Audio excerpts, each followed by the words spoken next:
শিশুর পেটে কৃমি আছে কিনা সেটা আপনি কিভাবে বুঝবেন? কৃমির চিকিৎসা কি? কৃমি হওয়া ঠেকানো যায় কিভাবে? এই ভিডিওতে সহজ করে এই বিষয়গুলো আলোচনা করব। প্রথমে বলি, কৃমি হলে কি কি লক্ষণ দেখা যায়।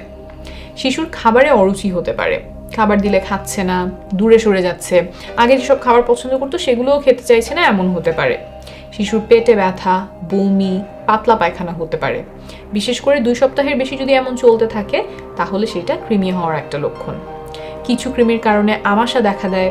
তারপর পায়খানার রাস্তার আশেপাশে প্রচুর চুলকানি হতে পারে। বিশেষ করে রাতে কৃমি যখন বের হয়ে আসে তখন চুলকানি বেড়ে যায়। শিশুর বারবার রাতে ঘুম ভেঙে উঠে যেতে পারে, ঘুমের মধ্যে বিছানায় প্রস্রাব করে দিচ্ছে, এমনও হতে পারে। কৃমি শিশুর শরীর থেকে পুষ্টি শুষে নেয়, ফলে শিশুর ওজন কমে যেতে পারে, সে রোগা হয়ে যেতে পারে বা ওজন বাড়ছে না, এমন হতে পারে।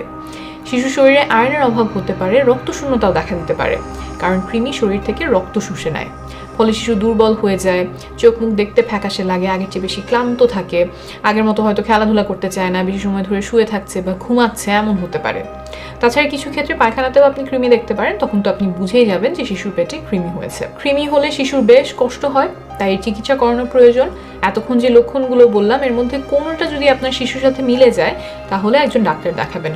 তিনি আপনার সাথে কথা বলবেন, শিশুর সাথে কথা বলবেন, শারীরিক পরীক্ষা নিরীক্ষা করবেন, সাথে কিছু রক্ত পরীক্ষা, পায়খানার পরীক্ষাও করতে বলতে পারেন। সব কিছু দেখে শুনে ডাক্তার যদি মনে করেন যে কৃমির কারণে এমন হচ্ছে তাহলে তিনি কৃমির ওষুধ দিবেন। খুব অল্প দামে এই ওষুধগুলো কিনতে পাওয়া যায়।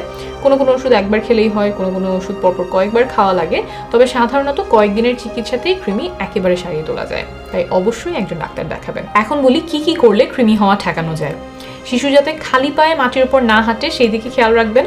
একজোড়া স্যান্ডেল বা একজোড়া জুতা পরিয়ে দিবেন, কারণ মাটিতে কৃমির ডিম থাকতে পারে। সেই ডিম ফুটে বের হওয়ার পরে মাটিতে শিশু যদি খালি পায়ে হাঁটে তাহলে পায়ের চামড়া দিয়ে কৃমি ঢুকে যেতে পারে। শিশু যদি মাটিতে বসে খেলাধুলা করে, হাতে মাটি ধুলাবালি লেগে যায়, তাহলে খেয়াল রাখবেন ওই অবস্থায় যাতে মুখে হাত না দেয়, কারণ মাটিতে থাকা কৃমি ডিম তখন শরীরে ঢুকে যেতে পারে। হাতে মাটি লাগার পরে ভালো করে হাত ধুয়ে নিতে হবে। আধোয়া ফল বা শাকসবজি যাতে শিশু মুখে না দেয় সেদিকে খেয়াল রাখবেন, কারণ এসবেও কৃমি ডিম লেগে থাকতে পারে। আর শিশুর হাতের নখগুলো ছোট ছোট রাখবেন, ও যাতে মুখ দিয়ে নখ না খায় সেদিকে খেয়াল রাখবেন। আর শিশুকে ভালো করে সাবান দিয়ে হাত ধোয়া শেখাবেন। হাত ধোয়ার সময় ও যাতে নখের নিচের দিকটা ভালো করে পরিষ্কার করে সেটাও শিখিয়ে দিবেন। প্রতিবার টয়লেট করার পরে, প্রতিবার খাওয়ার আগে ভালো করে সাবান দিয়ে হাত ধুতে হবে, হাতে মাটি লাগলে হাত ধুতে হবে, যেটা একটু আগেও বলেছি, এগুলো শিশুকে শিখিয়ে দিবেন। আর বাসায় যিনি খাবার রান্না করেন তিনিও কাজ শুরু করার আগে ভালো করে সাবান দিয়ে হাত ধুয়ে নেবেন। আরেকটা জিনিস খুব ভালো করে খেয়াল রাখবেন, শিশু যাতে সবসময় বিশুদ্ধ পানি পান করে, কারণ অপরিষ্কার পানিতে কৃমি ডিম থাকতে পারে। এই ভিডিওতে অনেকগুলো তথ্য দিলাম, সবকিছু হয়তো আপনার মনে থাকবে না। ইন্টারনেটে সহায় হেলথ লিখে সার্চ দিলে এবং গ্রামীণ ফোনের ইউটিউব চ্যানেলে গেলে এই বিষয় সহ অন্যান্য অনেক বিষয়ে নির্ভরযোগ্য তথ্য পেয়ে যাবেন। আপনার জন্য অনেক শুভকামনা রইল।